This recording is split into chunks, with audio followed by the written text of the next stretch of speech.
Have you ever been asked a question that made your brain scream?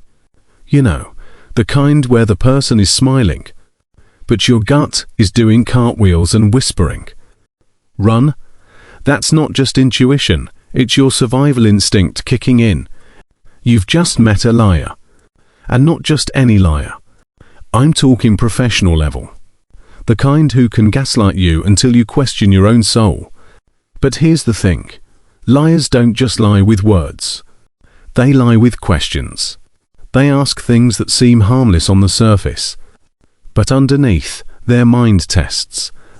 In this video, we're breaking down 5 of the dirtiest, most manipulative questions liars love to throw at you. If you can spot these early, you'll save your time, your energy, your dignity, and sometimes even your bank account. Whether it's a fake friend, a toxic ex, a shady boss, or someone on Tinder asking if you believe in second chances, some questions are red flags doing gymnastics. This isn't about paranoia, it's about clarity. When you recognize the pattern, you don't fall for the performance. So let's dive into the psychological jungle where liars live. And don't worry, we're not bringing snacks for them. Question 1. Why are you being so dramatic? The first sign you're dealing with a pathological liar in a human costume. They don't defend themselves, they interrogate you. You catch someone doing something shady. Maybe they lied straight to your face. Instead of owning up, they hit you with, "Why are you being so dramatic?" This is a classic. They're not denying what they did. They're reframing you as the problem. It's a trapdoor made of passive-aggressive glitter. The moment you start defending your reaction, instead of addressing their action, they win. You've just walked into the liar's circus. Liars use this question to discredit your emotions, so they don't have to face their actions. It's not about drama. It's about avoiding accountability. If you take the bait, they'll rewrite the story where you're the unstable one and they're the misunderstood angel. Don't fall for it. Question: do you even trust me? Next up, the emotional grenade. Liars love this one because it flips the situation like a messed up unknown card. You catch them being sketchy. Maybe they've been hiding something. Instead of explaining, they hit you with, "Wow, do you even trust me?" This is emotional blackmail disguised as vulnerability. Suddenly, you're not even talking about what they did. You're trying to prove you trust them while they skate away with zero consequences. Here's the truth. People who are trustworthy don't need to ask if you trust them. They show you through action, through honesty, through not acting like a cartoon villain trying to escape justice. Question 3. What do you want me to say? This one is so manipulative, it should come with a warning label. Instead of owning up, they play dumb. They pretend they're confused or overwhelmed. They ask, "So, what do you want me to say?" Translation: I'm guilty, but I'm going to make you feel bad for confronting me. It's the verbal equivalent of a toddler flopping on the ground. If someone hurts you or lies to you, and their first response is, "What do you want me to say?" they're not sorry.